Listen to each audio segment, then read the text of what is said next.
بسم اللہ الرحمن الرحیم وقل رب زدنی علما۔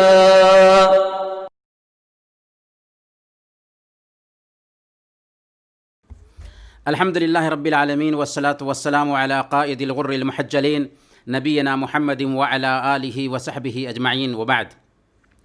محترم بھائیوں اور بہنوں، ہر دن کا یہ جو کلاس ہے، اس کلاس میں ہم سب سے پہلے کتاب التوحید پڑھتے ہیں، اور کتاب التوحید میں ہم لوگ باب نمبر 19 تک پہنچ چکے ہیں۔ باب نمبر 19 ہے بنو آدم، یعنی آدم کی سنتان، آدم کی اولاد کے کفر اور دین کو چھوڑنے کا بنیادی سبب، یعنی مول کارن کیا ہے۔ انسان کے کفر کا ارتکاب کرنے اور دین کو چھوڑنے کا بنیادی سبب ہے بزرگوں کی شان میں غلو کرنا، بزرگوں کی شان میں اتیش یوکتی کرنا۔ یہ باب ہے، اور اس باب میں سب سے پہلی جو آیت ہے وہ ہے اللہ رب العالمین فرماتا ہے یا اہل الکتاب یا اہل الکتاب لا تغلوا فی دینکم ولا تقولوا علی اللہ الا الحق۔ یا اہل الکتاب لا تغلوا فی دینکم ولا تقولوا علی اللہ الا الحق، کہ اے اہل کتاب اپنے دین میں حد سے زیادہ غلو مت کرو، اور اللہ کے متعلق حق کے سوا اور کوئی بات مت کہو۔ اللہ کے دین میں غلو مت کرو، یا اپنے دین کے حوالے میں غلو مت کرو۔ خطاب کیا کس کو؟ اہل کتاب کو۔ اہل کتاب سے مراد کون ہیں؟ یہود اور نصارہ ہیں۔ اور کتاب سے کیا مراد ہے؟ تورات اور انجیل۔ تو اللہ تعالیٰ کہتا ہے کہ اے اہل کتاب، یعنی اے تورات اور انجیل والو، یعنی اے یہودیوں اور عیسائیوں، تم اپنے دین کے معاملے میں غلو مت کرو۔ غلو کسے کہتے ہیں؟ تعریف میں یا برائی میں حد سے زیادہ بڑھ جانا، یہ ہے غلو، چاہے تعریف ہو چاہے برائی ہو، کیونکہ برائی میں بھی حد سے زیادہ بڑھتے ہیں، یہ بھی مبالغہ ہے، یہ بھی اتشیوکتی ہے، یہ بھی غلو ہے، یا تعریف میں حد سے زیادہ بڑھ جائیں، یہ بھی غلو ہے۔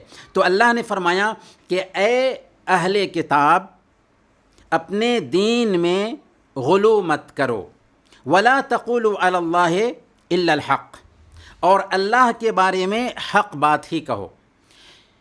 یہودیوں اور عیسائیوں نے دین کے معاملے میں غلو کیا کیا؟ یہودیوں نے حضرت عیسیٰ علیہ السلام کو زانی کا بیٹا قرار دیا اور زنا سے پیدا شدہ مان لیا، اور عیسائیوں نے حضرت عیسیٰ علیہ السلام کو اللہ کا بیٹا مان لیا، اور یہ سمجھنے لگے کہ یہ تین میں سے ایک ہیں۔ تو یہودیوں نے غلو یہ کیا کہ حضرت عیسیٰ علیہ السلام کی شان کو گرا دیا، اور عیسائیوں نے غلو یہ کیا کہ حضرت عیسیٰ علیہ السلام کی شان کو اتنا بڑھایا کہ اللہ رب العالمین کا بیٹا مان لیا، اور اللہ رب العالمین کے پاس بیٹا نہیں۔ اسی لیے اللہ نے کہا وَلَا تَقُولُوا عَلَى اللَّهِ إِلَّا الْحَقِّ، کہ اللہ کے بارے میں حق بات ہی کہو۔ حق بات کیا ہے؟ اللہ نے جو کچھ بھی اپنے بارے میں بیان کیا کہ وہ یکتا ہے، اس کے پاس ماں باپ نہیں، اس کے پاس اولاد نہیں، اس کو کسی چیز کی ضرورت نہیں پڑتی، اور اس کا کوئی پارٹنر نہیں، یہی اللہ کے بارے میں حق بات ہے۔ اس کے بعد صحیح بخاری کی روایت ہے، حضرت عبداللہ بن عباس رضی اللہ تعالی عنہ اللہ کے فرمان وَقَالُوا لَا تَذَرُنَّ آلِهَتَكُمْ وَلَا تَذَرُنَّ وَدًّا وَلَا سُوَاعًا وَلَا يَغُوثَ وَيَعُوقَ وَنَسْرًا۔ اس آیت کے سندرب میں حضرت ابن عباس رضی اللہ تعالی عنہ کا قول امام بخاری رحمۃ اللہ علیہ بیان کرتے ہیں۔ آیت کیا ہے؟ سورہ نوح کی آیت نمبر 23 ہے۔ سورہ نوح کی آیت نمبر 23 ہے۔ اللہ تعالیٰ فرماتا ہے وقالوا لا تذرن آلهتكم ولا تذرن ودا ولا سواعا ولا یغوث ویعوق ونسرا، کہ حضرت نوح علیہ السلام کی قوم کے لوگوں نے کہا کہ تم اپنے معبودوں کو مت چھوڑو، ہرگز مت چھوڑو، اور نہ ہی ود کو چھوڑو، نہ ہی سواع کو چھوڑو، نہ ہی یغوث کو چھوڑو، نہ ہی یعوق کو چھوڑو، اور نہ ہی نصر کو چھوڑو۔ یعنی یہ ان کے بڑے بڑے معبود تھے جن کے سامنے وہ جھکا کرتے تھے، جن کی وہ عبادت کیا کرتے تھے۔ تو جیسے ایک انسان حق کے راستے میں اصرار کرتا ہے اور اس پر جمع رہتا ہے، ویسے ہی نوح علیہ السلام کی قوم کے لوگ باطل پر جمے ہوئے تھے اور اپنے لوگوں کو تاکید کرتے تھے کہ ان بھگوانوں کی پوجا کرتے رہو۔ یہ کون لوگ تھے؟ اللہ تعالیٰ نے سورہ نوح میں ان 5 لوگوں کا جو ذکر کیا ہے، ود، سواع، یغوث، یعوق اور نصر، یہ کون لوگ تھے؟ تو حضرت ابن عباس رضی اللہ تعالی عنہ صحیح بخاری کی روایت کے مطابق اس آیت کی تفسیر میں بیان فرماتے ہیں، ہذہ اسماء رجال صالحین من قوم نوح، کہ یہ حضرت نوح علیہ السلام کی قوم کے نیک لوگوں کے نام ہیں۔ فلما ہلکوا اوحى الشیطان الی قومہم، جب یہ نیک لوگ گزر گئے، اچھے لوگ تھے، نیک لوگ تھے، بزرگ تھے، جب یہ لوگ گزر گئے تو شیطان نے ان کی قوم کے ذہن میں یہ بات ڈالی، ان انصبوا الی مجالسہم التی کانوا یجلسون فیہا انصابا، کہ یہ نیک لوگ جہاں بیٹھا کرتے تھے وہاں یادگار کے طور پر ان کے مجسمے، ان کے اسٹیچو نصب کر دو۔ گویا کہ شیطان نے ان سے محبت کرنے والوں کے دل میں یہ بات ڈالی کہ یہ لوگ تو دنیا سے گزر چکے ہیں، اور ان سے محبت کا ایک بہتر انداز یہ ہوگا کہ تم ان لوگوں کو یاد رکھنا چاہتے ہو اور تمہارے اندر بھی نیکی کی رغبت پیدا ہوگی، اس کے لیے ضروری ہے کہ تم ان کا اسٹیچو بنا لو اور جہاں پر وہ لوگ بیٹھا کرتے تھے وہیں پہ ان کا اسٹیچو لٹکا دو۔ کیا کیا پھر اس کے بعد؟ شیطان نے پھر کیا سمجھایا؟ وَسَمُّوهَا بِأَسْمَائِهِمْ، کہ ان کے جو نام تھے جیسے ود، سواع، یغوث، یعوق اور نصر، انہی ناموں سے ان کو موسوم کر دو، اور اس طریقے سے تم ان کو دیکھ کر کے تم عبادت میں رغبت پاؤ گے، عبادت میں تمہارے اندر بھی شوق پیدا ہوگا۔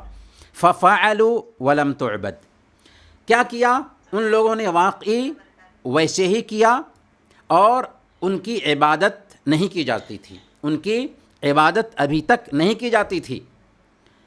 ولم تعبد، عبادت نہیں کی جاتی تھی۔ حتی اذا ہلک اولئک ونسی العلم عبدت، البتہ جب یہ لوگ دنیا سے گزر گئے، جب یہ لوگ دنیا سے گزر گئے اور جہالت چھا گئی، علم جاتا رہا، تو اب کیا ہو گیا؟ اب لوگوں نے ان کی عبادت شروع کر دی۔ گویا کہ یہ عبادت جو بنانے والے تھے ان لوگوں نے نہیں شروع کیا، بلکہ ان کی سنتان نے، ان کے بعد آنے والے لوگوں نے ان کی عبادت شروع کی۔ ابن قیم رحمۃ اللہ علیہ، امام ابن قیم رحمۃ اللہ علیہ فرماتے ہیں کہ بہت سارے سلف میں سے یہ بیان کیا ہے کہ جب یہ لوگ مر گئے تو پہلے لوگ ان کی قبروں کے مجاور بنے، ان کی قبروں پر بیٹھنے لگے، پھر اس کے بعد ان کے اسٹیچو بنائیں، اور پھر زمانہ گزرنے کے بعد ان کی عبادت کرنے لگے۔ تو دیکھیے کیسے شیطان نے ایک انسان کے ساتھ کھلواڑ کیا کہ سب سے پہلے ان 5 نیک لوگوں کے مرنے کے بعد ان سے محبت کرنے والوں کے پاس شیطان آ کر کے ان سے یہ کہنا شروع کر دیا کہ یہ جو نیک لوگ ہیں یہ تمہارے بیچ سے چلے جا چکے ہیں، اب ان کو یاد رکھنا چاہتے ہو تو بہتر طریقہ یہ ہوگا کہ ان نیک لوگوں کی یاد کو دل میں بیٹھانے کے لیے اور اپنے اندر بھی عبادت کا جذبہ پیدا کرنے کے لیے بہتر طریقہ یہ ہے کہ تم ان کے اسٹیچو بنا لو اور جہاں پر یہ لوگ بیٹھتے تھے وہیں پہ اس کو جما دو، چسپاں کر دو، نصب کر دو، اور ایسا کرو گے تو تم ان کو یاد کر سکو گے۔ اور ایک بات یہ بھی کہ ان کو انہی کے نام سے موسوم کرو۔ چنانچہ لوگوں نے تو بنا دیا، لیکن جب بنانے والے گزر گئے اور دوسری نسل آئی تو شیطان نے ان کی اولاد کے ذہن میں یہ بات ڈالی کہ بھائی دیکھو، تمہارے بیچ یہ جو اسٹیچو پائے جاتے ہیں، تمہارے پروج اس لیے ان کو بنائے تھے کہ پریشانیوں میں، سنکٹوں میں ان کے پاس آتے تھے اور ان کو ملا کرتا تھا۔ اس طریقے سے لوگوں نے انہی کی پوجا شروع کر دی، شرک شروع ہو گیا۔ گویا کہ یہاں پر سب سے پہلی بات یہ معلوم ہوئی کہ اس دھرتی پر سب سے پہلے توحید ہے، شرک نہیں، سب سے پہلے توحید ہے۔ اور حضرت ابن عباس رضی اللہ تعالیٰ عنہ ہی کی روایت سے آتا ہے کہ حضرت آدم علیہ السلام اور حضرت نوح علیہ السلام کے بیچ 10 شتابدی گزری، 10 سینچری گزری، 10 صدیاں گزریں۔ یہ 100 سال تک لوگ ایک اللہ کی عبادت کرتے رہے، شرک کا وجود تک نہیں تھا۔ لیکن شرک کب پیدا ہوا؟ نوح علیہ السلام کی قوم میں سب سے پہلے شرک پیدا ہوا، جس کا قصہ حضرت ابن عباس رضی اللہ تعالیٰ عنہ نے صحیح بخاری کی روایت کے مطابق بیان فرمایا اور جسے آپ نے ابھی سن لیا ہے۔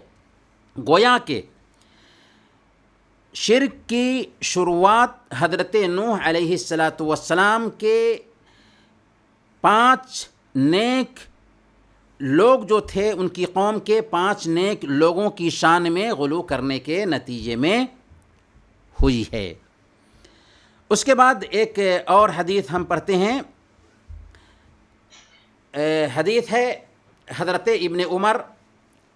عمر رضی اللہ تعالیٰ عنہ بیان فرماتے ہیں کہ اللہ کے رسول صلی اللہ علیہ وسلم نے فرمایا، صحیح بخاری اور مسلم کی یہ حدیث ہے، لا تطرونی کما اطرت النصارى ابن مریم انما انا عبد فقولوا عبد اللہ ورسولہ، کہ تم میری شان میں حد سے مت گزرنا، حد سے تجاوز مت کرنا، جیسے کہ عیسائیوں نے عیسیٰ علیہ السلام کی شان میں غلو کیا، شان میں حد سے زیادہ تجاوز کر گئے۔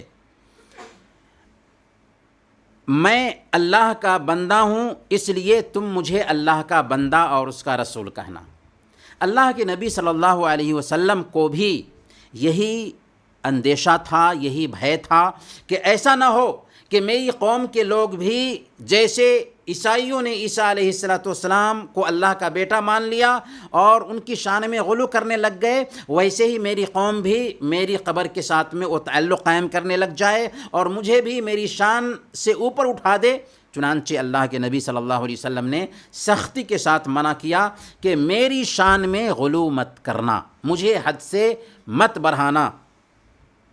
گویا کہ غلو اچھی چیز نہیں ہے، غلو کی وجہ سے ہی گمراہی پیدا ہوتی ہے، کسی بھی انسان کو اس کی شان سے اوپر کرنے کی وجہ سے ہی انحراف پیدا ہوتا ہے۔ اسی لیے ہماری شریعت نے غلو کرنے سے روکا اور اللہ کے نبی صلی اللہ علیہ وسلم نے بھی کہا کہ میری شان میں غلو مت کرنا، جیسے عیسائیوں نے عیسیٰ علیہ السلام کی شان میں غلو کیا، مجھے اللہ کا بندہ اور اس کا رسول کہنا، کیونکہ میں اللہ کا بندہ اور اس کا رسول ہوں۔ تیسری حدیث سنیے، حضرت عمر رضی اللہ تعالیٰ عنہ سے روایت ہے، اللہ کے رسول صلی اللہ علیہ وسلم نے ارشاد فرمایا، ایاکم والغلو ایاکم والغلو فإنما اہلک من کان قبلکم الغلو، کہ غلو سے بچو، اس لیے کہ تم سے پہلے لوگوں کو غلو نے ہی برباد کیا۔ کس چیز نے برباد کیا؟ غلو نے برباد کیا، اتشیوکتی نے برباد کیا، حد سے زیادہ تجاوز کرنے نے برباد کیا۔ لہذا ہمیں غلو سے بچنا ہے۔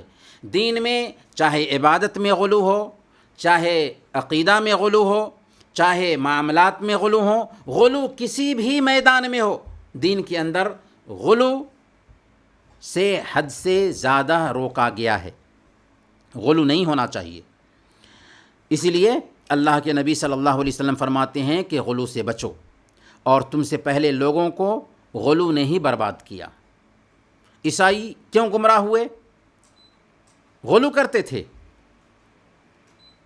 اور دوسری قومیں کیوں گمراہ ہوئیں؟ غلو کرنے کی وجہ سے۔ اللہ کے نبی صلی اللہ علیہ وسلم نے ہمیں جو دین دیا، یہ دین سنتولن پر آدھارت ہے، اعتدال پر مبنی ہے، اس میں اعتدال ہے، اس میں غلو نہیں۔ چنانچہ عقیدے میں اعتدال ہے، عبادت میں اعتدال ہے، معاملات میں اعتدال ہیں، ہر چیز میں اعتدال ہے، سنتولن ہے، یہاں غلو نہیں ہے۔ اسی طریقے سے صحیح مسلم کی ایک حدیث ہے،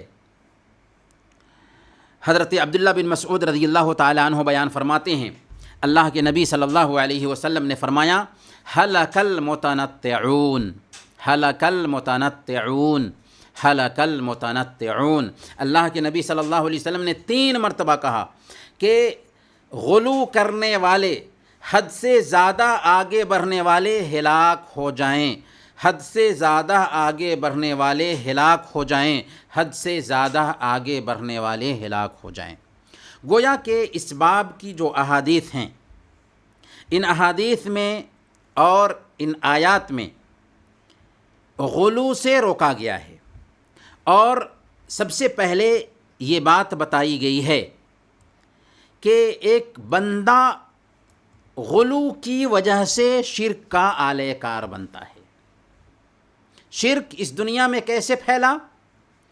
نیک لوگوں کی شان میں غلو کی وجہ سے۔ اس لیے ہمیں بھی غلو کرنے سے بچنا چاہیے، غلو سے بچنا چاہیے۔ لوگوں نے اچھی نیت سے ہی اپنے بزرگوں کے اسٹیچو بنائے تھے، اور شیطان کے بہکاوے میں ایسا ہوا تھا، اور شیطان پلاننگ کے ساتھ کام بھی کرتا ہے، لیکن بعد میں دھیرے دھیرے اسی اسٹیچو کی شیطان نے ان کی سنتان سے پوجا کرا دی۔ تو گویا کہ بزرگوں کی شان میں غلو کرنا، نیک لوگوں کی شان میں غلو کرنا، اور اسی طریقے سے